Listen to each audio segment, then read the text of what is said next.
గణాధిపతయే నమః. ఓం గురుభ్యో నమః. ఓం శ్రీమాత్రే నమః.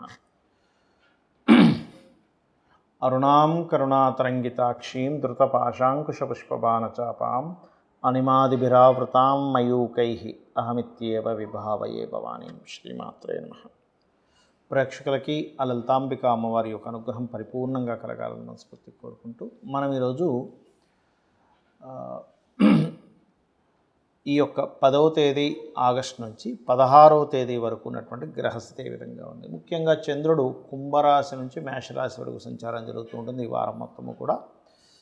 ఇక కుంభంలో రాహువు, మీనంలో వక్రించిన శని, మరియు అదేవిధంగా మిథున రాశిలో గురువు, దాంతోపాటు వృషభాధిపతి అయినటువంటి శుక్రుడు, వృషభ తులాలకు అధిపతి అయిన శుక్రుడు మనకి గురువుతో కలిసి ఉన్నాడు.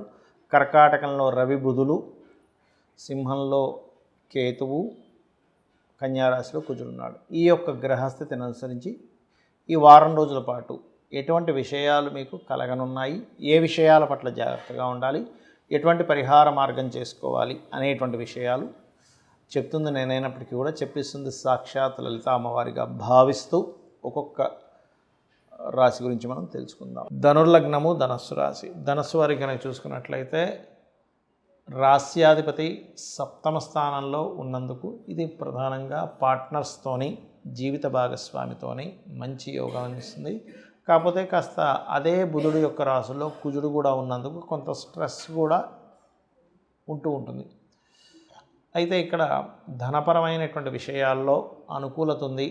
అనుకున్న ధనం సమయానికి రావడము, కొంత బిజినెస్ మూలంగా, పార్ట్నర్స్ మూలంగా కూడా కొంతవరకు ఫైనాన్షియల్ గ్రోత్ అనేటువంటిది మీకు సపోర్టివ్గా ఉండడం జరుగుతుంది. అలాగే మీ యొక్క సహోదర వర్గంలో ఎవరినైనా విదేశాలకు పంపించాలనే ప్రయత్నము, కొంత ధైర్య సాహసాలతో కొన్ని నిర్ణయాలు తీసుకోవాలి. ఇక్కడ మనం ధైర్యం చేయలేకపోతే ఇంకెప్పుడు చేయలేమనేటువంటి స్థితికి వెళ్ళి ధైర్యం చేయడం ద్వారా కొంత లబ్ధిని మీరు పొందుతారు. గృహ, వాహన, వస్తు, నగలు ఇటువంటి విషయాల్లో అనుకూలత ఉంది మీకు మరియు మీ జీవిత భాగస్వామికి. అలాగే ఇక్కడ గమనించుకున్నట్లయితే కొంత గర్భవతులు మాత్రం కొంచెం జాగ్రత్తగా ఉండాలి. పంచమాధిపతి అయినటువంటి కుజుడికి వ్యయాధిపత్యం కూడా వచ్చి మీకు శత్రుక్షేత్రంలో ఉన్నాడు. దీనివల్ల ఏంటంటే కొన్నిసార్లు మనకి ఉద్యోగ సంబంధించిన విషయంలో ఏదైతే మనం చూడండి, ఒక్కోసారి పలానా క్రియేటివ్ ఫీల్డ్లో ఉందామని అక్కడికి వెళ్ళి ఉన్న ఉద్యోగాన్ని వదిలేయడం ఇలాంటివి చేస్తూ ఉంటాం. కాబట్టి ఈ యొక్క విషయంలో కొంత జాగ్రత్తగా ఉండండి. ఎవరో అబ్రాడ్కి పంపిస్తానంటే మనం, ఎందుకంటే 12వ అధిపతి దశమంలో ఉన్నాడుగా, కాబట్టి అబ్రాడ్కి పంపిస్తారంటే మనం అటువైపు కాన్సన్ట్రేషన్ చేసి దీన్ని వదిలేసే ప్రయత్నాలు చేస్తుంటాం. కాబట్టి తొందరపడి అగ్రెసివ్గా ఇంకోటి ఏదో గొప్ప అవకాశం వస్తుందనే భావనలో తొందరపడి వదిలేయకండి. ఇంకో అవకాశం వచ్చింది, అది మీ చేతిలో ఉన్నప్పుడు ఇది వదిలేసేయండి కావాలంటే. అలాగే పార్ట్నర్స్తోని చక్కటి ఫలితాలు, అంటే పార్ట్నర్ సపోర్ట్ అనేది లభిస్తుంది. బిజినెస్ పార్ట్నర్ కావచ్చు, జీవిత భాగస్వామి కావచ్చు. కాకపోతే ధనుర్లగ్నానికి సహజంగానే శుక్రుడు పాపి సప్తమంలో ఉన్నది. కొంత స్త్రీల ద్వారా కొంత సామాజికంగా కొన్ని డిస్టర్బెన్సెస్ కూడా వస్తాయి, రావని కాదు. మరొక విషయం ఏంటంటే ఇక్కడ రియల్ ఎస్టేట్ రంగాల వారికి కూడా కొంత లాభదాయకంగా ఉంటుంది. కాకపోతే కొన్ని ఎప్పటి నుంచో అమ్ముదామనుకున్నవి మాత్రం ఇక్కడ అమ్మడానికి అనుకూలంగా ఉంది చెప్పాలంటే. ఇక తండ్రి గారి ఆరోగ్య విషయంలో కొంత జాగ్రత్త వహించండి. ఇక మీరు నిత్యము చేయవలసిన దేవతారాధన లక్ష్మీ నృసింహస్వామి యొక్క కరావలంబ స్తోత్ర పఠనం చేయండి అనే విధాలా బాగుంటుంది. చాలామందికి ఉన్నటువంటి సందేహం ఏమిటి అంటే, వాస్తు చూపించుకోవాలంటే తెలియని ఒక భయం ఉంది. ఏమిటది అంటే, వాస్తు అనగానే వాస్తు చూసేటువంటి పండితులు వచ్చేసి ఇది కూల్చేయండి, అది కూల్చేయండి అంటారని. కానీ ఎక్కడా కూడా కూల్చేటువంటి విధానం లేదు. మనం నిర్మాణం చేసుకునేటప్పుడే ముఖ్యంగా అది ఎలాంటి నిర్మాణం అక్కడ చేస్తున్నాము, అది పూజ గది చేస్తున్నామా, లేకపోతే కిచెన్ చేస్తున్నామా, లేకపోతే ఏం చేస్తున్నామా అనేది తెలుసుకోవాలి. అయితే ఇక్కడ ఎప్పుడు కూడా చాలామందికి తెలియక ఆ వాస్తు సంబంధించినటువంటి విషయంలో కొన్ని తప్పిదాలు చేస్తూ ఉంటారు. ఆ ఇల్లు బాగానే ఉంటుంది కానీ వాళ్ళకి పనికి రాదు. ఇది స్టెప్ బై స్టెప్గా మనం చూసుకుంటే, మొట్టమొదటిగా మీరు ఎప్పుడైనా ఒక స్వగృహం కానీ లేనట్లయితే రెంట్ హౌస్కి వెళ్ళినా కూడా మీ పేరులో మీదే పేరు, అంటే ఉదాహరణకి ఆ నుంచి అమ్మ, అక్షయ్, ఆదిత్య, అనిరుద్ధ్ ఇలా పేర్లు ఉన్నాయి. ఆ వర్గంలోకి వస్తుంది. ఆ, కా, చ, ట, త, ప ఇలా ఉంటాయి. ఈ మీది ఏ వర్గుకు సంబంధించిన పేరు మీరు ఉండవలసిన దిశ ఏ దిశలో ఉండాలి అనే దాని మీద మనం వీడియోలు చేశాము, అది చూసుకోవచ్చు. పంచాంగాల్లో తప్పులు ఉన్నాయని కూడా చేశాను, వాళ్ళకి ఫోన్లు కూడా చేశాను 13-14 ఏళ్ళ క్రితమే. వాళ్ళు పట్టించుకోవట్లే, అంటే ఒకసారి ప్రింట్ చేసాక మళ్ళీ మార్చితే బాగోదనో ఏమో మరి. అయితే ఇక్కడ ముందు వర్క్ చూసుకోవాలి. రెండవది, ఇంట్లో ఫలానా దోషం ఉందండి, సొంత ఇల్లే, కానీ దాన్ని ఇప్పుడు కూల్చమంటారేమో అని అనుకునేటువంటి భయం లేదు మీకు. దాన్ని చక్కగా మెటల్స్తోని, కలర్స్తోని కొన్ని వస్తువులు కొన్ని ప్రదేశాల్లో పెట్టడం ద్వారా కూడా మనం దాన్ని ఎనర్జైజ్ చేయొచ్చు, ఆ యొక్క ప్రభావాన్ని రెక్టిఫై చేసుకోవచ్చు. అంటే ఉదాహరణకి దక్షిణంలో బాత్రూమ్ ఉందనుకోండి, అది కెరీర్ మీద ఎక్కువ ఎఫెక్ట్ చూపిస్తూ ఉంటుంది. నైరుతిలో ఉందనుకోండి, వివాహ జీవితం మీద ఎక్కువ ఎఫెక్ట్ చూపిస్తూ ఉంటుంది.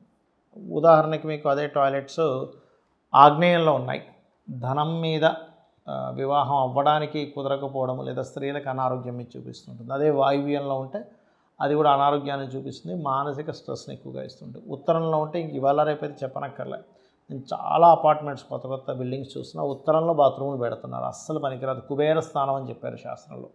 కాబట్టి నార్త్ సైడ్ ఎప్పుడైతే టాయిలెట్స్ పెట్టారో మనం ధనాన్ని ఇచ్చేటువంటి కుబేరుడి దగ్గరికి వెళ్ళి, అంటే ఆ ప్రదేశంలో ఉంటూ అక్కడ మనం ఏం చేస్తున్నాము, మలమూత్ర విసర్జనలు చేస్తున్నాం. అంటే అది ఎంత తప్పు.